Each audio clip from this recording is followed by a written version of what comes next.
যাদের কারণে সিন্নি খাইলাম মোল্লা ছিলাম না, জোরে বলেন ঠিক কি না? যাদের কারণে ইসলাম পেলাম তাদের মাদার যখন হামলা হচ্ছে আমাদের বুঝতে আর কষ্ট হচ্ছে না, এরাই হচ্ছে জঙ্গি, জোরে বলেন ঠিক কি না? ওয়ামা আরসালনাকা ইল্লা রাহমাতাল লিল আলামিন। আল্লাহ বলছেন শুনো শুনো, আমার রহমত কি, আমার রহমত কি?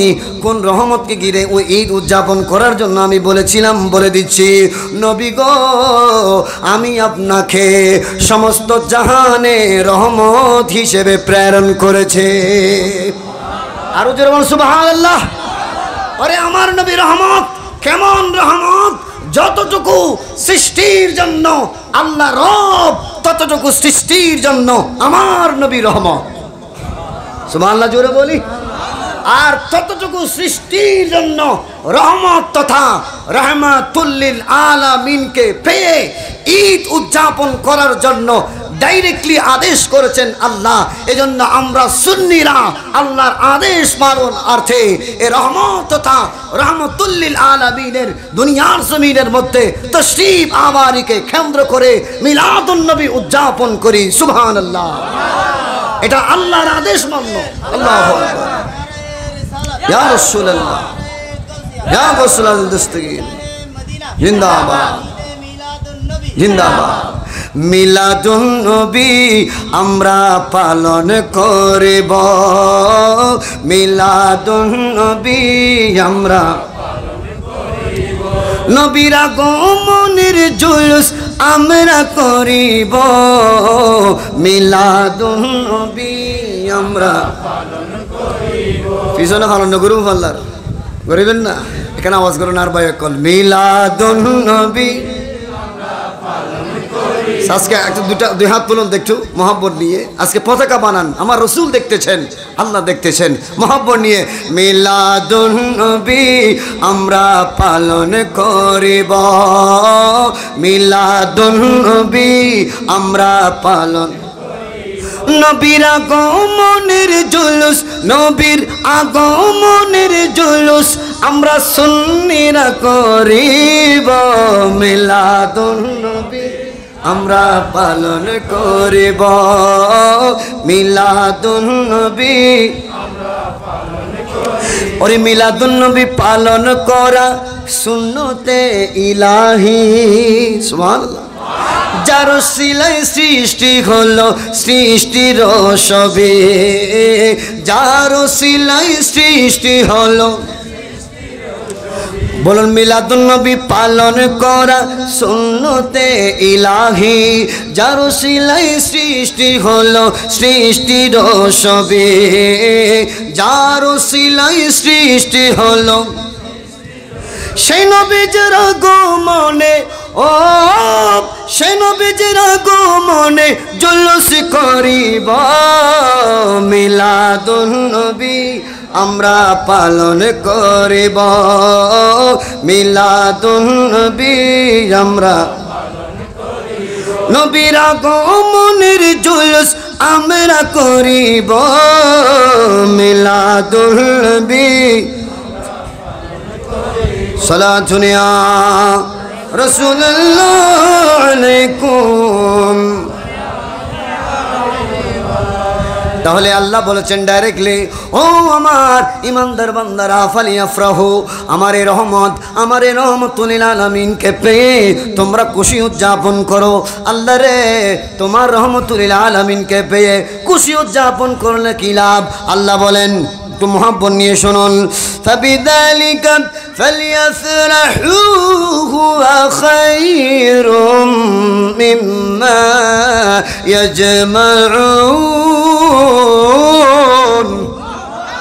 আল্লাহ বলছেন, হে ইমানদারেরা, আমার রহমতকে পেয়ে তোমরা যখন খুশি উদযাপন করবে, আমি এমন পুরস্কার দান করব। আল্লাহ কেমন পুরস্কার? আল্লাহ বলছেন, তোমরা সারা জীবন নামাজ পড়েছো, রোজা রেখেছো, হজ করেছো, যাকাত করেছো, মা বাবার খেদমত করেছো, ইত্যাদি ইত্যাদি ভালো আমলগুলো করেছো। আমি তোমাদেরকে এলান দিলাম, এই সব কিছু ইবাদতের পাশাপাশি তোমরা যখন আমার রহমতুল লিল আলামিনকে পেয়ে, আমার নবীকে পেয়ে খুশি উদযাপন করবে, আমি এলান করে দিলাম, হুয়া খায়রুম মিম্মা ইয়াজমাউন। যাবতীয় যে যত ইবাদত রিয়াজত তোমরা করেছ, সকল ইবাদত রিয়াজতের চাইতে শ্রেষ্ঠ রিয়াজত হলো আমার নবীকে পেয়ে তথা ঈদ মিলাদুন নবী পালন করা। আল্লাহু আকবার। ইয়া রাসূলুল্লাহ, ইয়া রাসূলুল দস্তগীর, জিন্দাবাদ।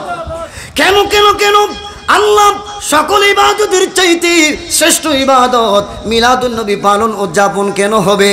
আল্লাহ বলে, গো ও আমার উম্মতগণ, ও আমার নবীর উম্মতগণ, ও আমার বান্দাগণ, শুনো, মিলাদুন নবী পালন করা আমি আল্লাহর সুন্নাত।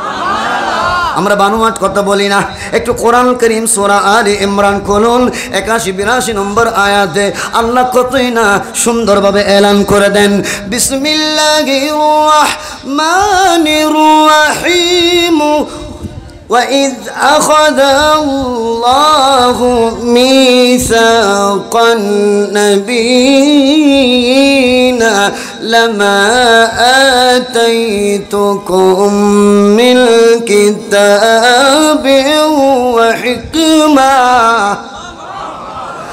আল্লাহ বলছেন, হে ইয়া রাসূলুল্লাহ, ইয়া হাবিবাল্লাহ, ওয়া ইয আখাযাল্লাহু মিসাকান নাবিয়িনা, ওই দিনের কথা আপনি একটু স্মরণ করুন। আয় বাড়ি এলাহি, কোন দিনের কথা? আল্লাহ বলছেন, নবী গো, ওই দিনের কথা। ওই দিন মানে আলমে আরওয়ার জগতে যখন আমি কুল কায়নাত সৃষ্টি করি নাই, যখন আমি কোনো সৃষ্টি করি নাই, ওই আলমে আরওয়ার জগতে সকল নবী, সকল রাসূলের রূহ মুবারককে সামনে নিয়ে আমি আল্লাহ সেদিন অঙ্গীকার নিয়েছিলাম। সুবহানাল্লাহ বলেন, আরো জোরে বলেন। এই মিলাদুন নবীর মাহফিল আল্লাহ আলমে আরওয়ার জগতে করেছেন। সুবহানাল্লাহ বলেন। আল্লাহ ছিল বক্তা, ওরে শ্রোতা ছিলেন রাসূলুল্লাহগণ, শ্রোতা ছিলেন নবিউল্লাহগণ, আর সাবজেক্ট ছিল মিলাদে রাসূলুল্লাহ, আমার নবীর মিলাদ, এটাই ছিল সাবজেক্ট। জোরে বলেন সুবহানাল্লাহ। আল্লাহ বলেন, ও নবী গো, আপনি স্মরণ করুন সে আলমে আরওয়ার জগতে যেদিন আপনি নবীর মিলাদ আমি আল্লাহ উদযাপন করেছিলাম। আল্লাহ বলছেন, নবী গো, মিসাকান নবিয়িনা, আমি সকল নবীদের থেকে অঙ্গীকার নিয়েছিলাম, লামা আতাইতুকুম মিন কিতাবিন ওয়া হিকমা, ও নবীগণের রূহ, ও রাসূলগণের রূহ, দুনিয়াতে তোমাদেরকে নবী হিসাবে পাঠাবো, রাসূল হিসাবে পাঠাবো, তবে শর্ত রয়েছে। সুবহানাল্লাহ বলেন। আল্লাহ কি শর্ত? আল্লাহ বলেন, সুম্মা জাআকুম রাসূলুম মুসাদ্দিকুল লিমা মাআকুম লাতুমিনুন্না বিহি। আল্লাহু আকবার। আরো জোরে বলেন সুবহানাল্লাহ। আল্লাহ বলছেন, হে আমার নবীগণ, সুম্মা জাআকুম রাসূল, তোমরা রসুল থাকা অবস্থায়, নবী থাকা অবস্থায় যদি আমার এ দয়ালু নবী তোমাদের কাছে তশরিফ আনে, সুবহানাল্লাহ বলেন, তোমাদের কাছে তশরিফ আনার সাথে সাথে মুসাদ্দিকুল লিমা মাআকুম, তোমরা যে কিতাব নিয়ে এসেছো তার সত্যায়ন সে রসুল করবেন। সুবহানাল্লাহ। ও নবীগণের রূহ, রাসূলগণের রূহ, তোমরা যত কিতাব আমি আল্লাহর পক্ষ থেকে নিয়ে দুনিয়াতে এসেছো, সমস্ত কিতাবের সত্যায়ন আমার এই নবী করবে। লাতুমিনুন্না বিহি, তবে শর্ত হলো যে তোমরা আমার নবীকে পেয়ে তোমাদের রিসালাত, তোমাদের রিসালাতের দায়িত্ব, নবুয়তের দায়িত্ব সব কিছু ছেড়ে দিবে। আল্লাহ বলছেন, ওয়ালা তানসুরুন্নাহু, আমার এই মাহবুব নবীকে তোমরা সহযোগিতা করবে।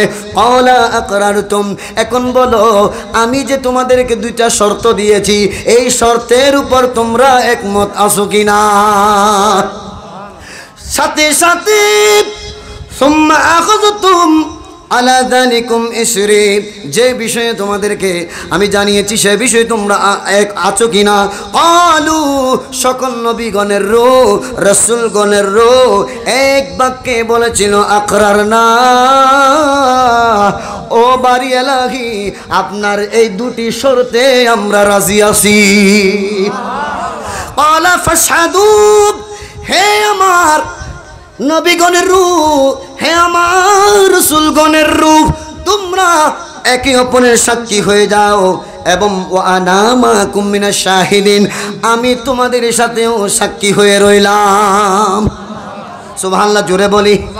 আল্লাহ বলছেন খবরদার, ফামান তাওয়াল্লা বা'দা যালিকা ফাউলাইকা হুমুল ফাসিকুন, তোমরা যদি আমার এই দুই শর্ত মেনে নেওয়ার পর জমিনের মধ্যে তোমরা যদি এর বিপরীত করো, এটা যদি অস্বীকার করো, আমি বলে দিলাম তোমরা রসুল হওয়ার পরও, নবী হওয়ার পরও তোমরা ফাসিক হয়ে যাবে, ফাসিকিনদের অন্তর্ভুক্ত হয়ে যাবে। জগতের মানুষ আমার নবী রহমতুল আলামিনের মিলাদে পাকের অস্বীকার যদি করা হয়, আল্লাহ বলেছেন নবীদেরকে পর্যন্ত ফাসিক বানিয়ে দিবেন। সুবহানাল্লাহ বলেন।